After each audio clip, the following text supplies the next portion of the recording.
And now when I have an urge to message someone that like it's just like scattered, like it's nothing very urgent, I either message myself or I email myself all my random thoughts, and then at the end of the day, I create like a concise email of like, okay, these are all the marketing things or like sales things that I thought of. Here it is, like what the idea is, the reason why, and the expected deadline or how important it is. Right. So that they have, because otherwise they were like, I don't know what this even means. And today we're welcoming / preparing to learn from Victoria Thayer of Novii CPA. And Victoria, it's been a year. It's been a year, And yes. I was just joking / gloating for you with a friend today that I met with them. And I said, I'm meeting with Victoria again today. And I'm super excited because she's CPA. It's been in business a year. And she actually has employees. Most CPAs that I know, it takes them decades. And some of them just stay themselves, or maybe their kid joins out with them or something like that. So I'm excited to talk about growth with you today. Yes, no, I'm excited too. Thank you so much for having me here again. It's a pleasure. Like you say, it has been like a year. It's incredible. Seems like not that long ago. No, it goes fast. We were having too much fun. Yes. Yeah. So tell me, how many employers are you up to now? We are up to 8. Yeah. 8. And are they all so accountants? including me? Yes. Okay. They're all accountants. We have 2 kind of like more on our admin team. Okay. They are in charge of marketing, like the sales funnel, all of that fun stuff. So man, this just gets cooler because you're a CPA firm that actually has people in marketing. Yes, yeah, I know, yes, which is so interesting to me because if you look at like socials or SEOs for CPA firms, it's not usually where they tend to like invest money on. Not even a little bit. So that has really allowed us to tap into that like kind of like market of like the new leaders and new like businesses are looking for CPAs, not only like in a newspaper or things like that. Now they're looking at LinkedIn. Okay, who are my connections? Who is coming up as like a relevant person in the industry? So LinkedIn has been wonderful for us. And again, we put a lot of blogs. We have a newsletter. Actually, I think we actually reached to 800 subscribers recently for a newsletter from a CPA firm that, come on. Yeah, no one's jumping at that. Yes, tell me more about numbers and taxes. Right. So yeah, no, it has been incredible. I mean, I cannot take ownership on the success. Our marketing team, like Shayla and Haley, have been wonderful. They have incredible ideas. Shayla actually is getting her master's now in UX design. So that's like user interface design. Yeah. So all of what she does with our website or client portal, the whole experience that we try to kind of like come up for the customer is really well throughout.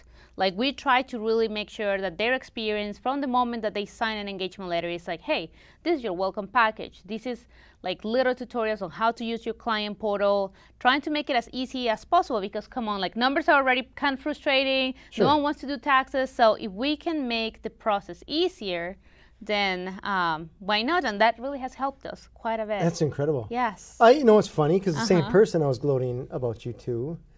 I said, this was actually a social media person that I was hiring for social media for my businesses because it's one of those things like I should do that. I'm not gonna. It's just not gonna happen. It always gets in the back of the burner. I've been shooting for years, right? So it's time to hire a professional, get it done. And I was talking to her. I'm like, you got to look at what Victoria is doing with Novii CPA on LinkedIn because I need that. Because when I go on LinkedIn, even if I'm on there for 10 seconds, like somebody messaged me, so you got to go on the platform. And you're like, hey, scroll, there's Victoria. Or there's Novii. And it's bizarre. I'm like, every time? Every time? They are spamming me. They're following. Yeah, so there's probably, I don't know, 2 or 3 people that I'm connected to where I'm almost guaranteed to see their stuff. And I thought for a moment, why don't I see other people's stuff? And you just pick a random person. It's like, oh, because they haven't posted in months. Right. And, which I'm guilty of that as well. Yeah. Because it's not priority. Right, exactly. Like it falls off in the priority list very quickly. Yeah. But that's the name of the game of the marketing, is to be top of mind. Right, yes. And the other thing too is like whenever we think about marketing too, we think about short term and long term. So like our sales funnel, like, you know, like for a CPA firm, it's not as fast for us because we just don't do only taxes. So whenever like tax time comes, like there's people that only want the taxes, we don't do that. We do the whole kind of like financial statement, forecasting. So those type of clients usually have different decision makers. They are usually like taking a longer time to make a decision to switch. So for us, sometimes we're playing kind of like the long game. So we're trying to add value, stay relevant, and stay on front of all these different people. So sometimes it's like, yes, I mean, we do have a pretty good sales funnel, but we're always thinking about like, hey, we don't want to only invest for like short term, but also long term. Like, and we only not think that way for like customers, but also for future team members. So we just started like an internship program, and we are like making sure like right now we have an incredible intern. Her name is Megan, and she's amazing. She's studying like accounting at UW. She's going to become a junior. So what we're trying to do is also create a name, a brand name, and making sure that we also keep that pipeline for future hires, because as a new business owner, it's sometimes hard to, hey, like you may have a wonderful product and an amazing service, but if no one knows about it, besides your really inner circle, like your friends and close people, then it is harder to let others know. So that's why we're trying to do the marketing for short-term and long-term, as well as like recruiting as well, like making sure that like, hey, like Novii CPA is actually a brand. We're only having here like, I don't know, a year and 2 months, but we provide all these services, all this value. We have been able to like gather now testimonials from our current clients. Awesome. And that has been amazing because that's like the pinnacle, right? Yeah. Of like, okay, we're adding value, people are happy, we have gotten a lot of referrals.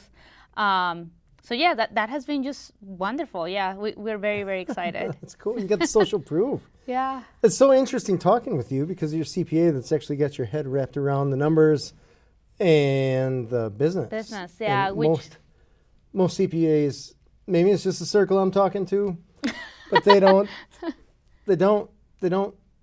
market. Mm-hmm. They know numbers, and that's pretty much the extent of their knowledge base, which that's a lot. I mean, tax code's a big deal. Yeah, no, absolutely. But yes, I think that when I was deciding before I started like thinking about like, do I want to start a business? That's one of the things that I want to think about. It's like, okay, and I kept reading about it. Like, no, because you're a great like person at doing like a cake, or like, for example, if I can be the best at 1040 returns, but that doesn't necessarily mean, but that doesn't necessarily mean that I may enjoy the other aspect, which again, it kind of like allowed me to kind of think throughout before I took the leap.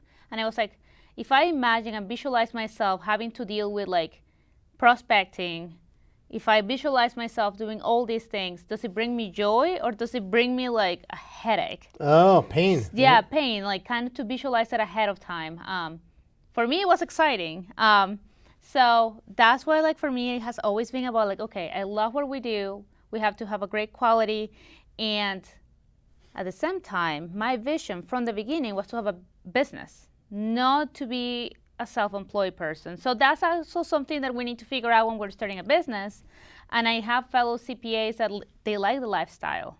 They're like, you know what? I work from like January through April, a lot of hours, but then I'm just chilling, you know, and that's completely fine. We all want different things, and that's completely okay. But kind of asking yourself, what are your goals and what you're looking for? For me, it was to create a business. So eventually, I would love to have 0 billable hours. That's my end goal. I'm like, I just want to work on the vision, the strategies as a business owner, and not necessarily be in the weeds, which I have been able already to like extrapolate move away myself from like the very like in the weeds. So I'm just coming in now as like reviewing all the financials, more the higher level like advisory, forecasting services. So that has been wonderful too, because it has allowed me to really focus on the business. Which again, like sometimes it's easier said than done, you know. Fair, totally fair. Sometimes we get pulled into the weeds, but making sure that we always make time to focus on what will make our business move forward. Like kind of like the 80-20 rule, or the things that they say about like, we have things which again, as tax accountants, we sometimes have things that are urgent and important, like all the tax deadlines that we have, we're always like chasing after them. But there is also things that are important but not urgent, but that would definitely move our business forward. So making sure that we carve time to focus on that. It's the marketing aspect. The marketing, also like the recruiting efforts, and also things like creating SOPs, evaluating our current processes. I'm always looking at different tech stacks. Like again, like we think about like our tech as part of our team. So the client portal that we picked, the tax software that we picked, everything that we're using, like it's part of Novii. So I always make sure, like recently we started doing Loom videos. So Loom is this platform that allows you to record a video sharing your screen. So we noticed that when we were doing with financial statements, we were like, okay, like let's say like, hey Jim, here it is your financial statement. Once you see them, like let's schedule a call to go over them. Well, business owners, as you know yourself, they're busy. They're like, okay, I got them out. Yeah, that's falling off. It's not as important. You know, I have all these other things that I need to get done.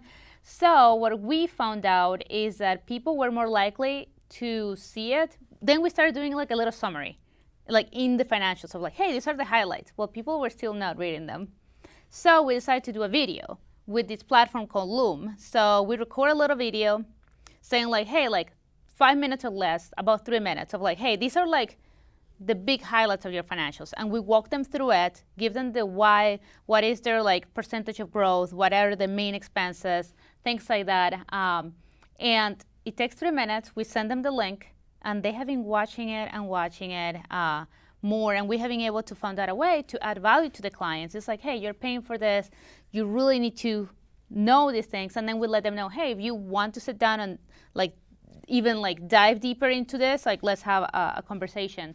But it's things like that. So yeah, we're always looking about like how can we improve our current processes, and taking that mentality of like, oh, we have always done it this way. Let's continue doing it this way. No, worst things you can say, right? Yes, or exactly. Yes, exactly. So it's always about making sure that you have time also as a business owner to keep like thinking about like, okay, where do I think the industry is moving to?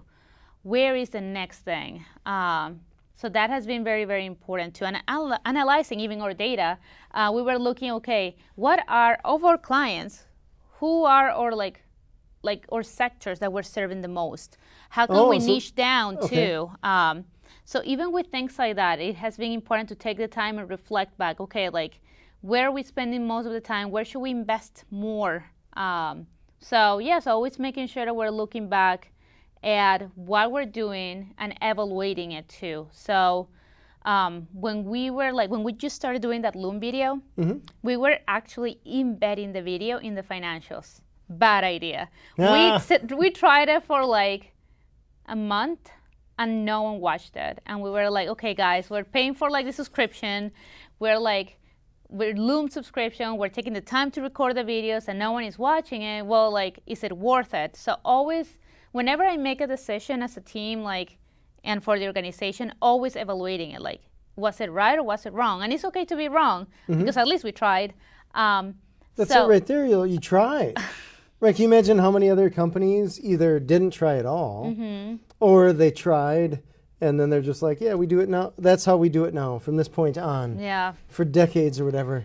Not realizing like, hey, let's look at the data and see nobody's watching it. Right. Let's tweak a little bit. Yeah, so that's when we started just sending an email directly and being like that it was easier because to get to the financials, they still had to go to the client portal.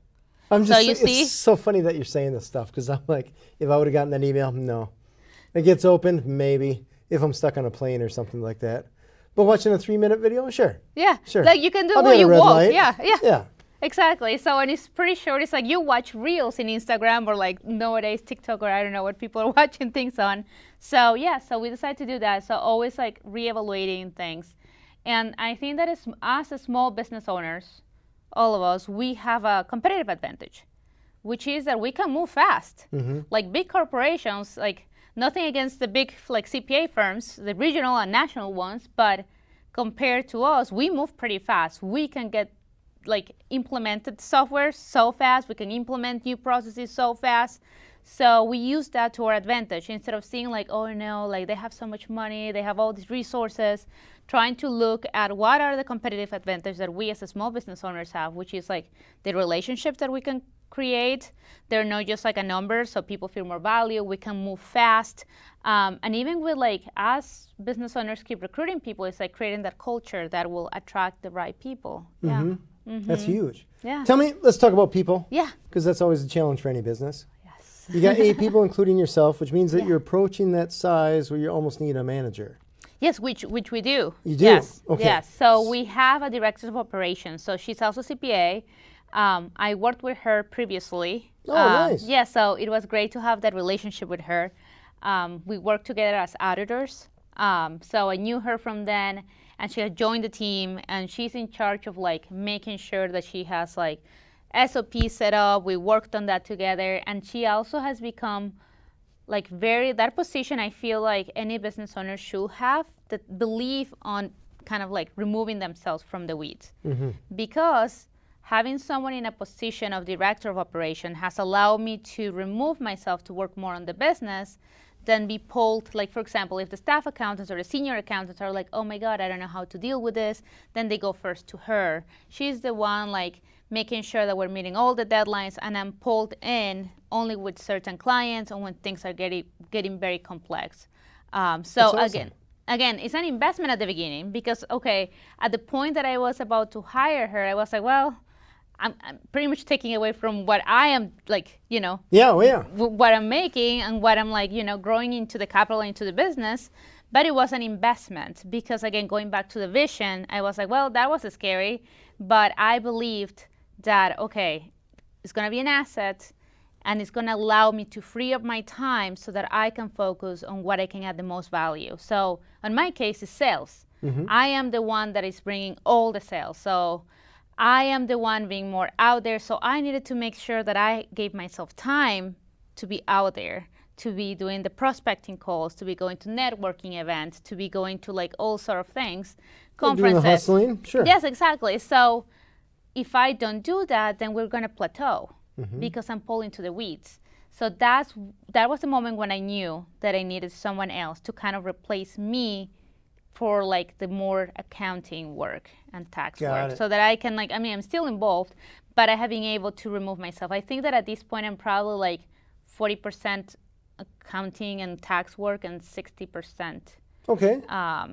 40 and 60. Did I say 40? I'm like, did I say, yeah. I'm like, you're like, I'm worried if you're bad with numbers. Yeah, right. We're getting to 100 eventually. Yeah. So I would say 40 and 60 pretty much, 60% on the business at this point. Okay. So that has really allowed me to focus on the growth and creating I never had a strategy plan. I didn't even have a business plan when I started the business. Really? No. Okay. So now I'm actually sitting back and being like, okay, I think that at this point, I read a quote too that said like, what got you here will not get you to the next place. Oh yeah, yep. So I really took that to heart because I know that what got me to this point will not allow me to continue scaling up. Yeah, it usually won't scale. Yeah. Right? So I knew that I needed to do things different.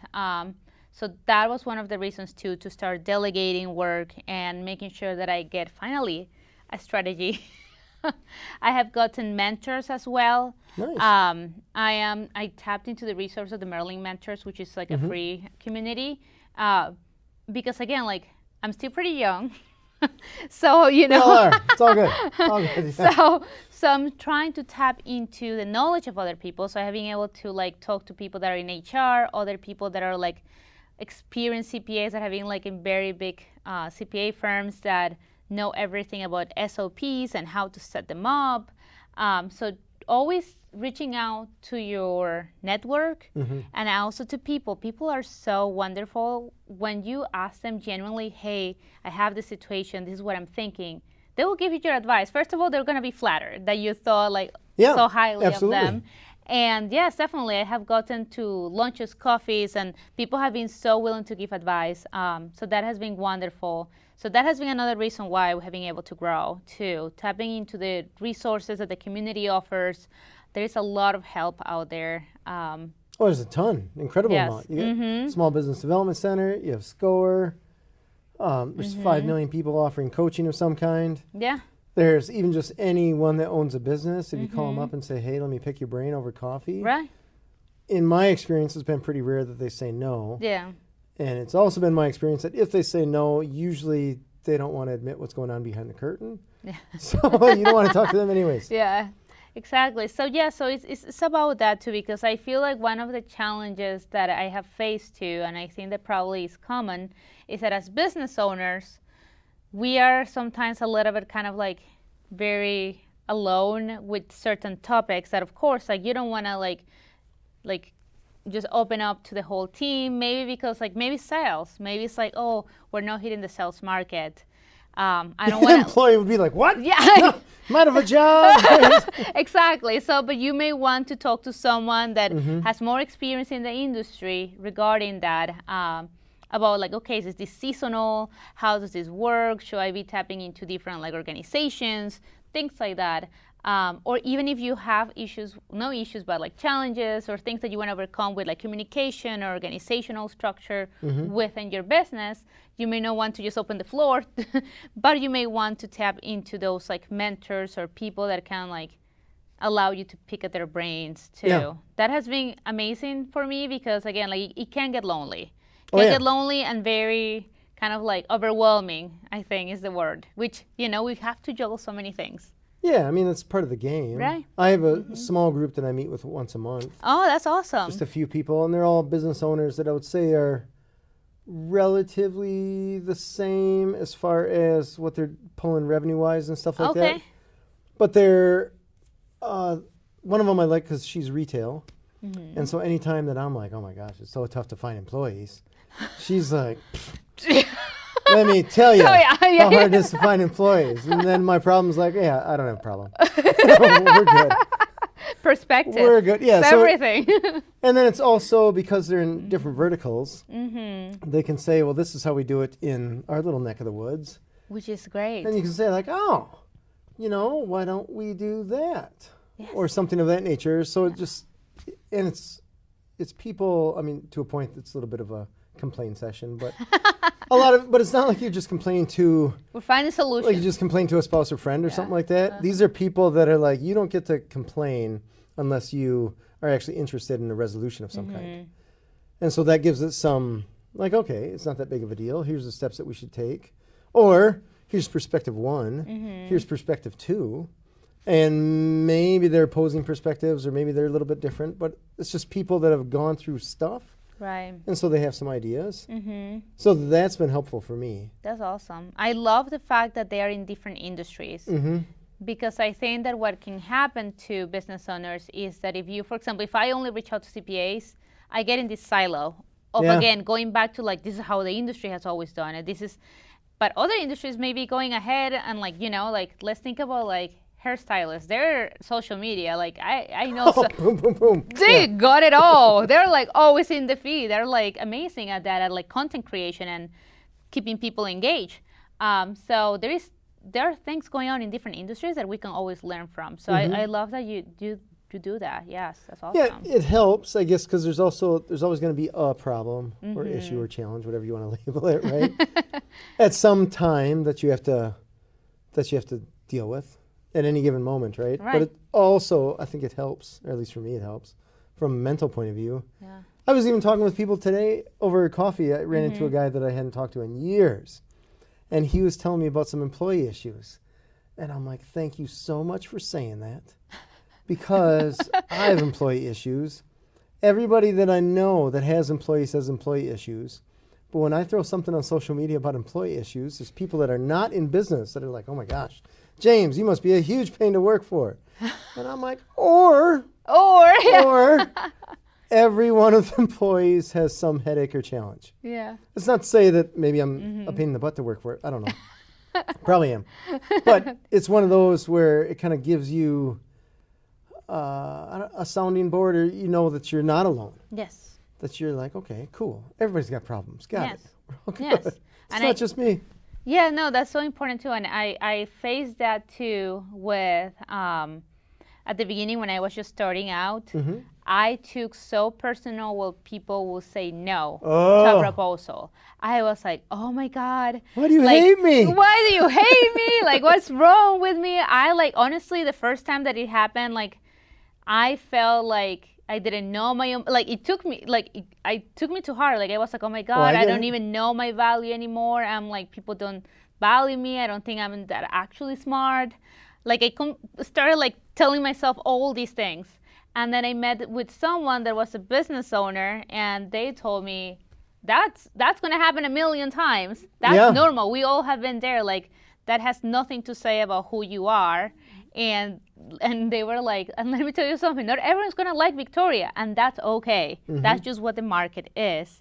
So when that person told me that, I was like, oh. And he told me that he just had a conversation like that day, and he has been in business for like 30 plus years. And then like you're saying, it just made me feel, I'm like, I'm sorry you had to have that conversation and it didn't go well for you, but it makes me so happy. Yeah, right. Because it reassures me that like it's nothing wrong with me, but that's just kind of the challenges that come with business ownership. Yeah. Yes. I can remember when I had my printer repair company, Amazon was just coming around, and I gave a quote for a printer, and they're like, I can get it on Amazon $10 cheaper or whatever, maybe the same price, whatever it was. They could just order it online for a similar price. And I remember thinking, I get this from a wholesaler, and I have to pay the wholesaler like you have to pay Costco. I have to pay the wholesaler in order to do business with them. So I call up the wholesaler, and I'm like, hey, man, how come anyone can go on the internet and buy this thing for cheaper than what you're offering it? Because I got to put margin on there. I'm like, what's the game here? And he just kind of gave me a shoulder shrug. And I was taking it so personal, like, don't you want to support small business, right? This is going on in my head. Yeah. Then I thought, what would I do if I was in their position? I do the same exact thing that they're doing. And I wouldn't think twice about it. And it's nothing against James or whoever, right? It's just, it's business. Yes. So I'm just like, all right, find a different game. Yeah, no, absolutely. Another thing too that I have learned during this time has been that really kind of like I took to heart at the beginning. As a small business owner, when we're hiring people, sometimes we get too emotionally attached. And I remember one of the mentors telling me that, remember, Victoria, like, they are not your family. You are a professional team players. Yeah, team, not a family. Exactly. So knowing that, and that he made me understand too that, like, hey, eventually people are going to leave. That's a reality. So far, like, no one has done it yet. So I'm like, okay, but eventually it's going to happen. And I think that at the beginning when he brought that topic up, I felt already like a breakup. No one has left, but I felt like I was already grieving. This is our family reunion every time we work, right? It's Monday. Yeah. But yeah, so I came to peace to the fact that, like, hey, like, I have done it before. I have moved from one job to the other one. One of my prior jobs, like my prior bosses, like, I'm still very close to him. We still go out for lunch. Oh, nice. And I quit that job. So instead of him like being like bitter against me, like, no, he has always been there to support me. He understands that I'm following a different trajectory. So that has been pretty interesting to now understand and learn too, that we're a team, we're just a professional team, and we're always switching players. Yeah. You know, so that also has been another lesson that I have learned. And yes, and also I just recently had like a 360 review as well. Okay. So like all of the team gave feedback on myself. So yes. All right. What'd you learn? You don't want to do that? Yes. I can only imagine. But I think it'd be worthwhile. Because it's kind of one of those, like, you don't necessarily know. I wouldn't know what people believe is wrong with me. I'm certain that they think something is wrong with me. But I'm also certain that there's going to be if I would do something like that, or when I do something like that, that I'll be like, wait, what? Oh, I do that. One of those, like, wow. Because you're going, and you don't take the time to pause and say, huh, right? Yes. You're just going. Yeah, this is happening. Boom. Yeah, no, that is true. And I think that, like, because it's always go, go, go, go, I wanted to make sure that I like slow down and kind of hear their feedback too. Which actually, and sometimes I read in a book that was something like, your weaknesses, when you're trying to hide them, people like are seeing them. So being more honest and upfront about that and what you're working on sometimes make them like, oh, thank God she knows. We thought like she didn't know that she does this stuff. So I learned that I need to improve my communication skills and organization skills. So like you're saying, we business owners are go, go, go, go, go.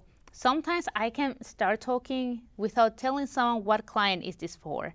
And I just start talking. I say, oh, yes, it's a depreciation table, and they bought this equipment. And they ask me, so what client are we talking about? Because I just have it in my head, and I think it makes sense. Who am I talking about?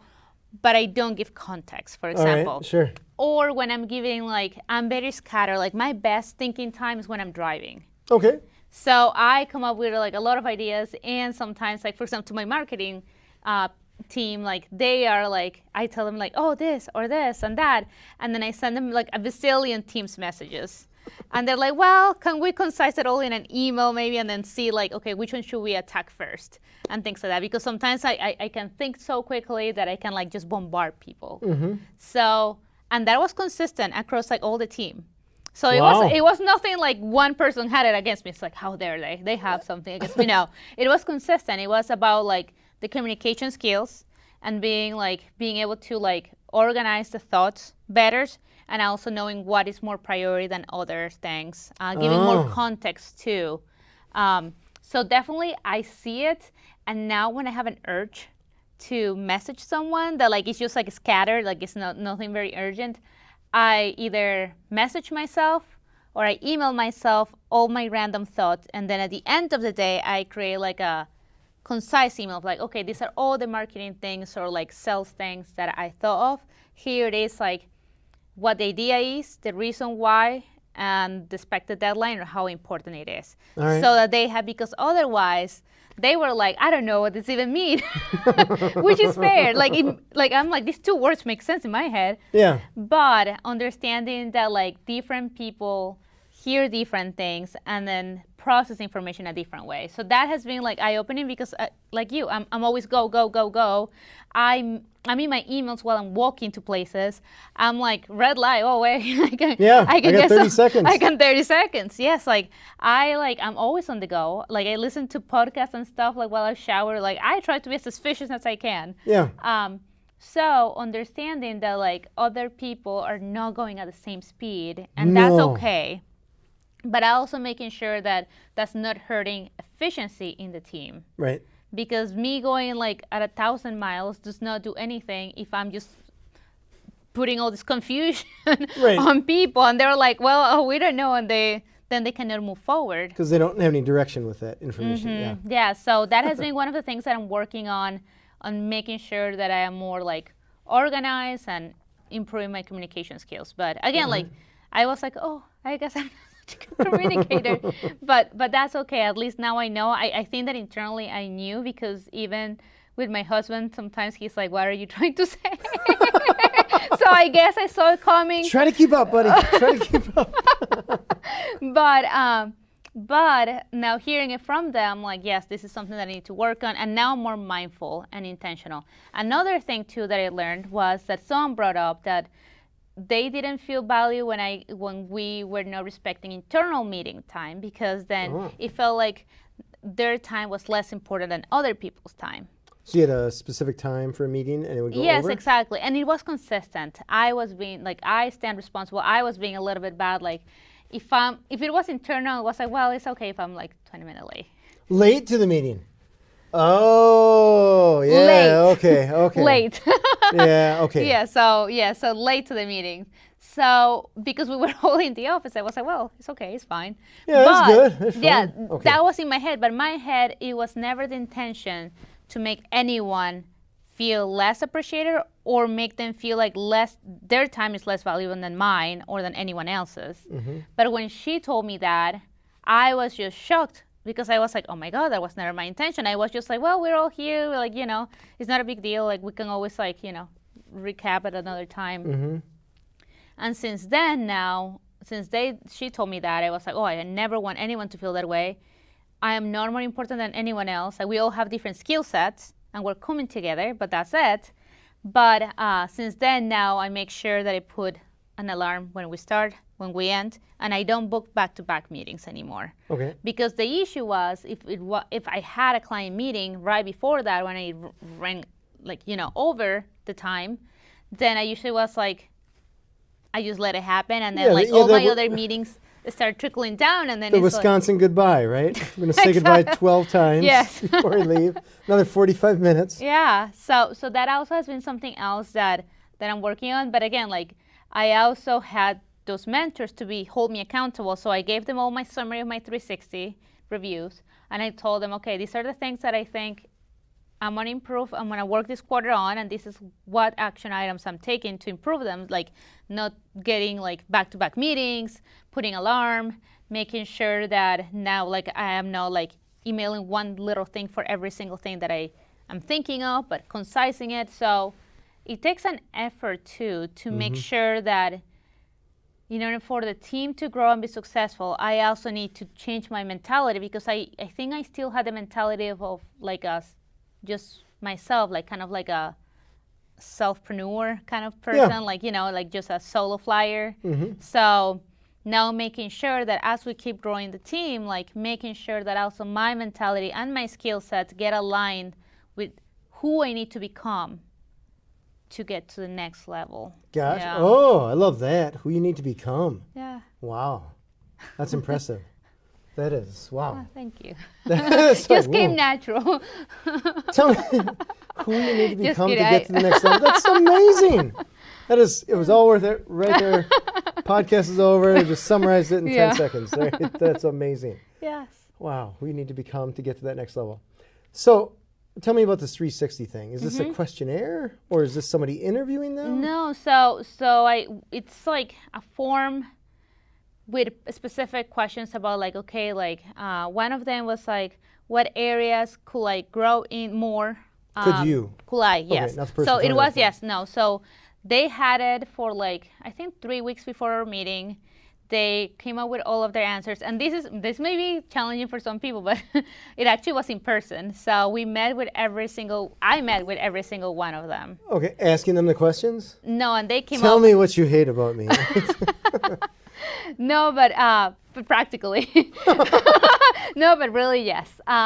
They came up with their answers, and then we just had like the conversation about it. And so it was mostly like a conversation. Was this a conversation that was everybody going through this for you exclusively, or everybody was going through this for everyone? It was only for me and the director of operations. Okay, okay. So it wasn't you alone? Yes. Okay. But we had our conversations separately. So like, for example, like I will have a one-on-one with like one team member, then the next one. Oh, this wasn't in a big group? No. No, it was this was a very like one-on-one. So you're going through the answers that they gave? No, they are telling me, because they didn't send it to me until that moment. Oh, wow. Yes. Wow. Yeah, okay. Yes. And then they told me we start again, like we kind of like the positive, how like what things have been going well. Yeah. And another question, was about like the areas where I can grow. What was their wish for me, and how have I impacted their professional life too? So it was a lot of, overall it was pretty good, and they were all like, felt like, I think that it was a success by the fact that they felt pretty comfortable sharing all this stuff. I was just going to ask, were some people just staring at the table like, oh, I gotta tell you what I wrote? No, that was the cool thing too. It's like I felt pretty proud that everyone felt happy to tell me what I needed to grow on. Yeah. There was not even one person that was like, oh, you're perfect, you're amazing. Like, no, that one day maybe, but no. Not today. Not today. So that was a success on its own too. So again, like hearing the things that they truly valued, the other things that they felt like I can do better, it was very important to me, because again, like feedback means that they still care. And I'd rather hear it now than like later on when they quit. When they quit, and like, I always hated when you did that. And I'm like, another thing. So that, I mean, it was again like it's scary and it's uncomfortable, you know. Right. But I think that that's the only way to grow and to kind of like we were saying, like how can we continue improving and changing the old habits too? Because again, like I came from being an employee. I had my employee hat, so I feel like now with a team is way different. A lot of things that I used to don't understand about my prior employers, now they make perfect sense. I'm like, oh, that's what they meant. I should not have complained about that. There are times when I'm talking to an employee and I think, I can't wait. Can't wait. Just like a parent saying to a kid, right? Someday you're going to have kids, right? Someday when you start a business, you're going to have this conversation with an employee and you're going to be like, oh, that's what was going on, right? Yeah. So just like a parent talking to their teenager. Yeah. Or something like that Yeah, when you have kids. No, it is like that. It is, yes. So it has been a lot of learning and making sure that I change that mentality to be able to continue growing. Instead of making sure that, like, instead of making them fit to me, I feel truly that I need to continue evolving too. And again, I don't have as much time as I used to read. So I try to do a lot of podcasts, a lot of like audiobooks, things like that, but always trying to learn about, okay, what is out there? What can I do better? What things can I start implementing and see, does it work for me? I mean, a lot of things are out there about like feedback and all this self-development stuff. I try to take one thing, try it. Most of the time it does not work out for me. And I'm like, okay, next thing, what else can I try? And making sure that we're always trying different things, seeing how we can continue to grow. But yeah, and I almost think that it's almost like like in sports, you know how like they say like your mind gets there before your body. I feel like the same thing with businesses. If you get into that mind, then the business will get there too. Yeah, because then you actually have an aim. Exactly. Sure, where you're going. Yeah. So it has been a long process. Feels longer. I actually feel like my body feels like it's been more than a year, but it's okay. It has been rewarding. I have laughed a lot. I mean, I'm not gonna say also that every day is just like roses and rainbows, because obviously as a business owner, that's not the case. No. There's like a roller coaster, but even like the bad days, I'm still happy that I'm doing what I'm doing. That's the name of the game right there.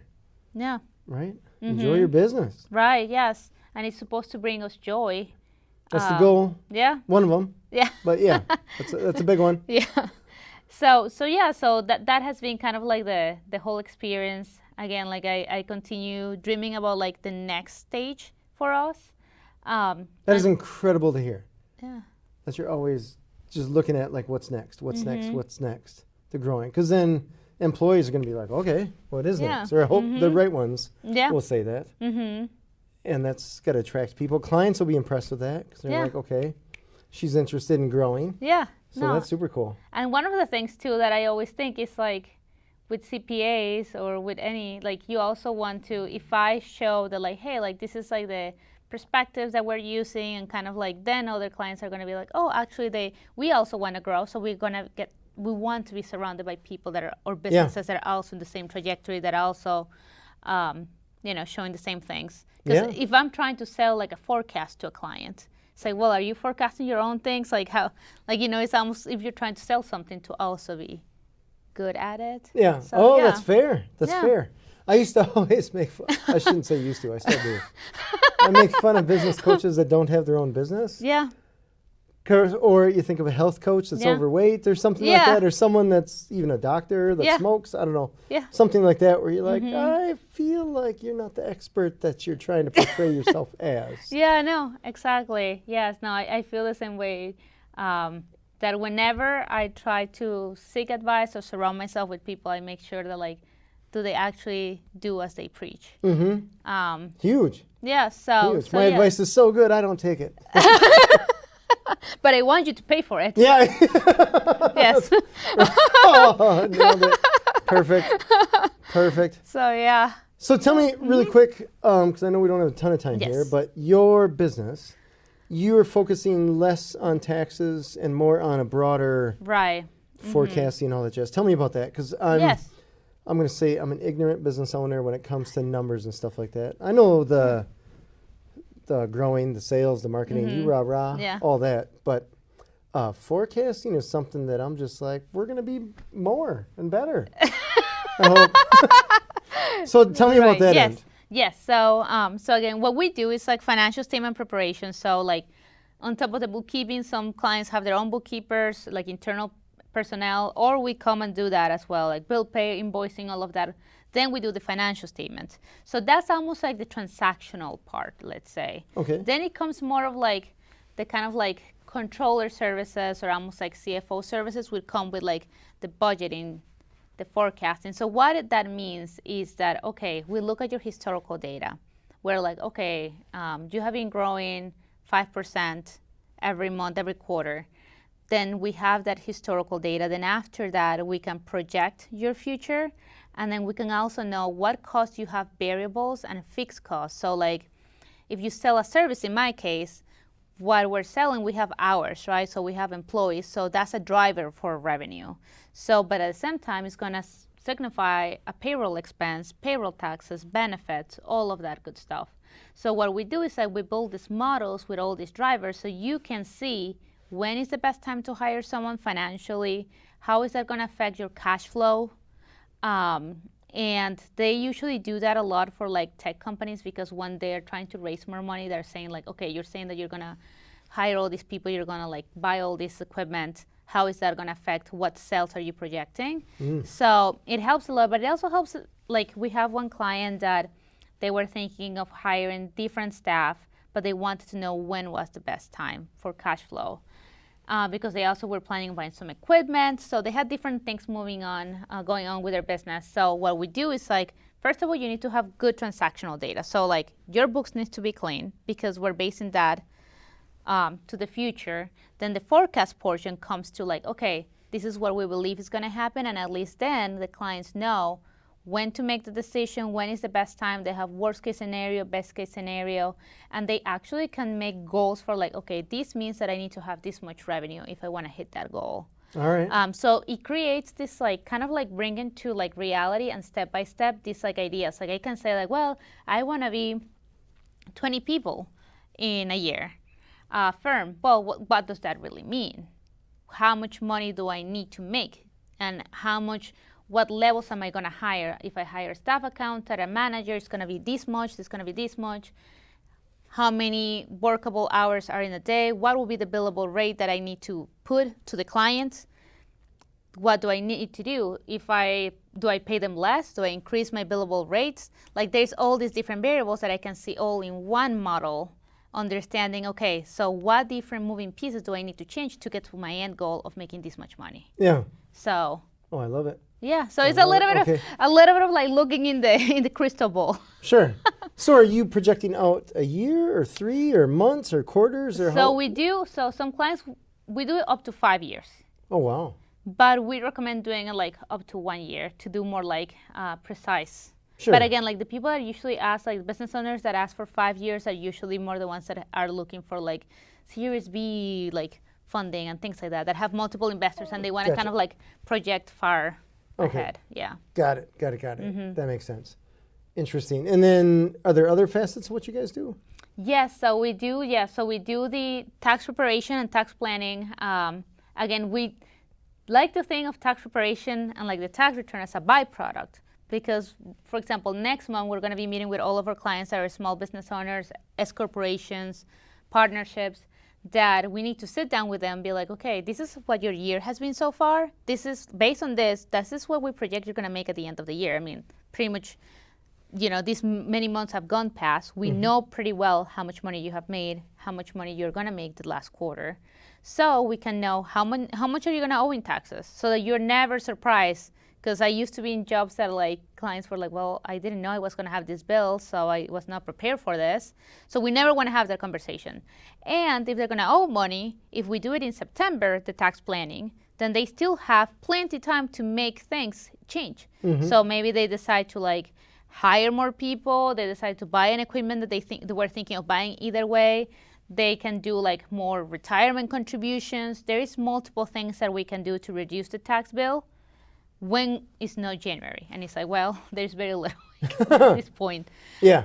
So we do the tax planning, the tax preparation, forecasting and budgeting, and the financial statements. Nice. Yeah, so we try to be like a full-on house for all the services. And again, like the advisory, and kind of we try to be proactive too. So whenever we see something that like, hey, have you guys thought about this? We always try to be proactive instead of reactive. We always want to be ahead of the client because they're paying us for advice, and for us to be watching out what's happening with new legislation, new things that can affect them, instead of being them like, hey, I heard in TikTok that this thing was going on. Like we don't want clients to be them bringing us the stuff to us, but we want to always be ahead and be us bringing them the information ahead of time. It's funny you say that, because I was the guy that got the big tax bill this year for last year. And I went to my accountant and I said, hey, I saw on YouTube, what about this? And he was like, yeah, you could do that.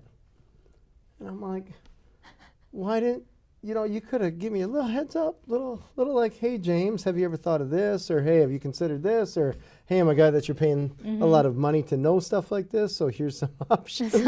Yeah.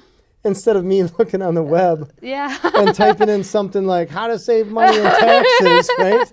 Like the most basic. And the top 3 videos that come up Had that. I say, hey, can I do this stuff? And he's like, yeah. I'm like, oh, not cool. Yeah. Not cool. Because I would hate to be the guy. I was the guy, but I hate to be I was forced in the position of being the guy. But when I was fixing whatever, I used to be a mechanic a while ago, and I would hate to be the guy under the hood and have the client say like, hey, client, here's what's wrong with your car. And the client being like, well, have you checked this? And I'd be like, huh, that's a good idea. Like, no. Or I just imagine being a doctor, like, hey, you got cancer, blah, blah, blah, blah. And someone's like, I saw this commercial, what about that? And the doctor's like, huh, yeah, we could try that. No. Right, yeah, no. No way. Yeah. No way. I feel like if the professional person that you are paying is in a position where they can get essentially taught by the client from something that the client found on the internet, I'd be embarrassed as that professional. No. Yes, absolutely. But it happens quite often. I don't think it's because they lack sometimes the expertise, but because sometimes people overserve, like they have too many clients, too much volume. So that's something that I see a lot in the CPA industry. It's like they focus on volume more than the quality of the work. So again, like if you're working with like last year, I think we only prepared about like 45 tax returns. Wow. When a traditional CPA firm, every partner would probably do between like around 300 tax returns. Hundreds. Like 300 to 500.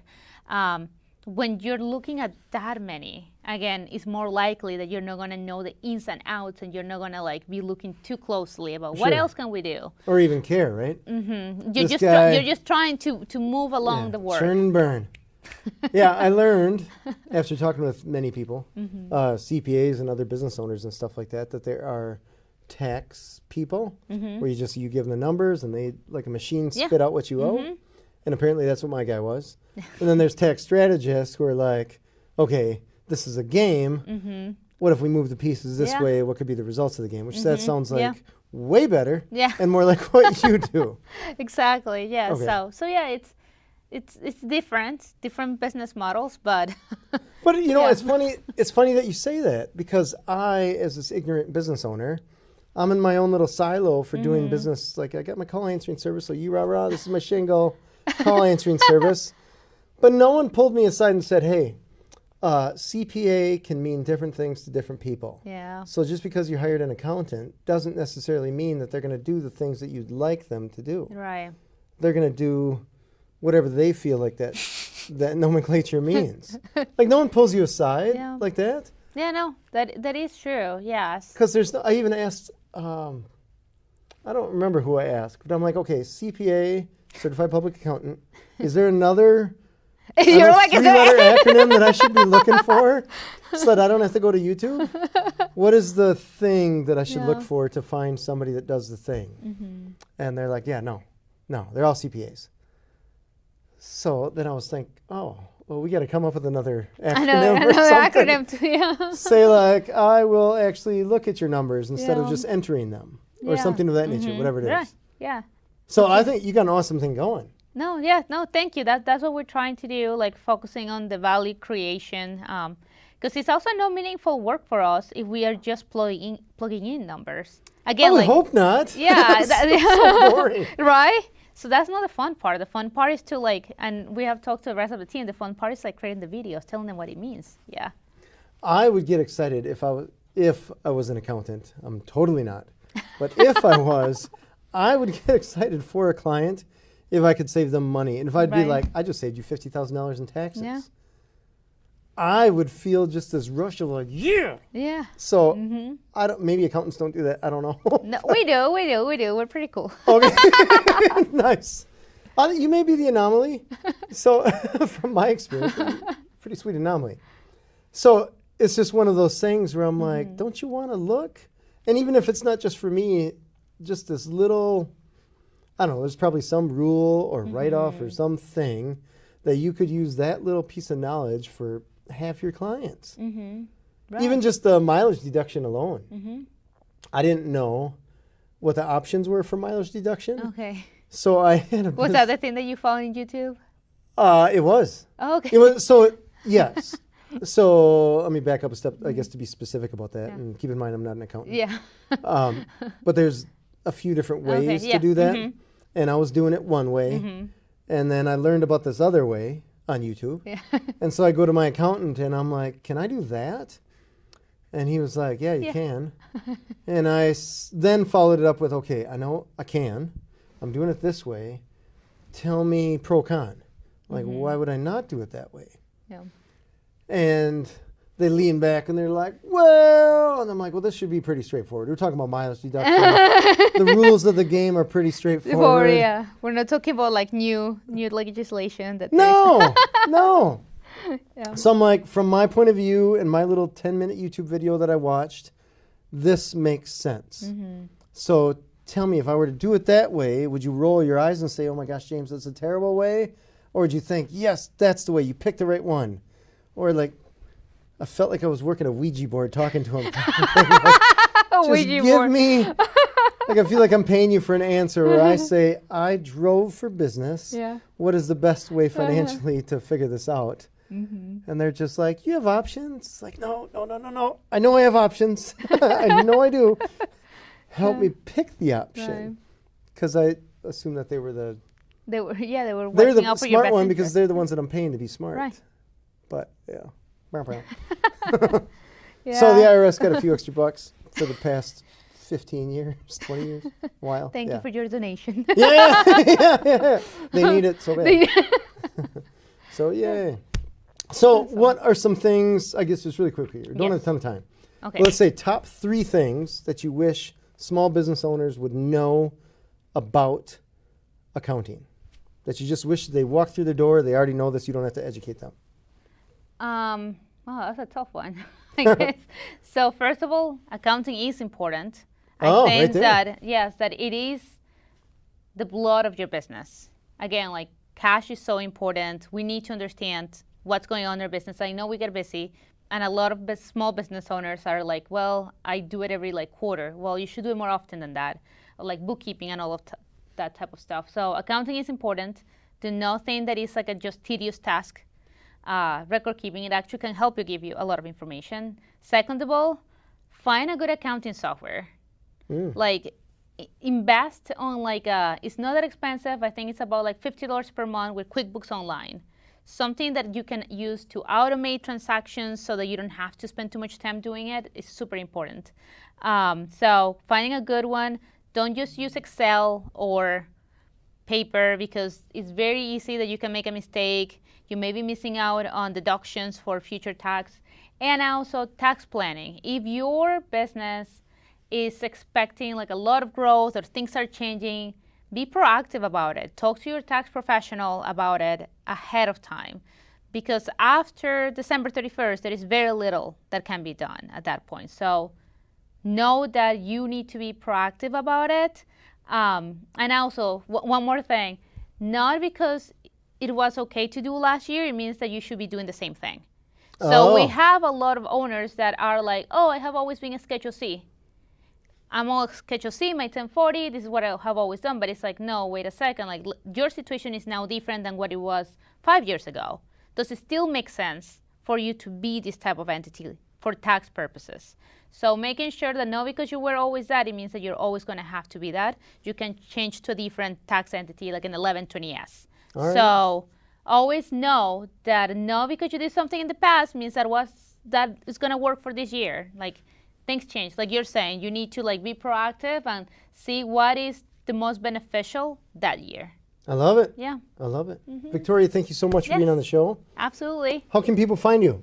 Yes, so you can find me in social media with Novii CPA and Victoria Thayer. I'm very active in LinkedIn, so please visit us online on our website too. You can subscribe to our newsletter so you can get awesome accounting and tax tips.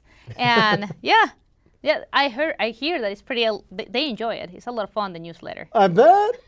That's exciting. Yes. I love it. Thank you so much for being on the show. Oh, there's more. Also, one more thing. But I'm actually starting. But wait, there is more. Yes, I'm starting like a little small podcast with tax tips. Nice. Yes, it's starting like in a month from now. It's going to be a very quick 5-minute podcast with tax tips. So coming up soon. So yours is a podcast that I'm going to end up finding when I have my CPA saying, hey, you owe me Yeah, exactly. You're like, I hear it here. Victoria online told me. Yeah, exactly. Could be. That's cool. Yeah. I love it. I love it. This has been Authentic Business Adventures, the business program that brings you the struggle stories and triumphs and successes of business owners across the land. And Authentic Business Adventures is brought to you by Calls on Call, offering call answering and receptionist services for service businesses across the country on the web at callsoncall.com. And of course, the Bold Business Book, a book for the entrepreneur and all of us, available wherever fine books are sold. We are locally underwritten by the Bank of Sun Prairie. If you're listening or watching this on the web, if you could do us a huge favor, give it a big old thumbs up, subscribe, and of course, share it with your entrepreneurial friends, especially those that have to pay taxes. Which that happens to be all. We'd like to thank you, our wonderful listeners, as well as our guest, Victoria Thayer, owner of Novii CPA. Victoria, can you tell us that website one more time? Yes, NoviiCPA.com. All right, and that's Novii. Yes, NoviiCPA.com. I love it. Past episodes can be found morning, noon, and night. The podcast link found at drawincustomers.com. Thank you for listening. We will see you next week. I want you to stay awesome. And if you do nothing else, enjoy your business.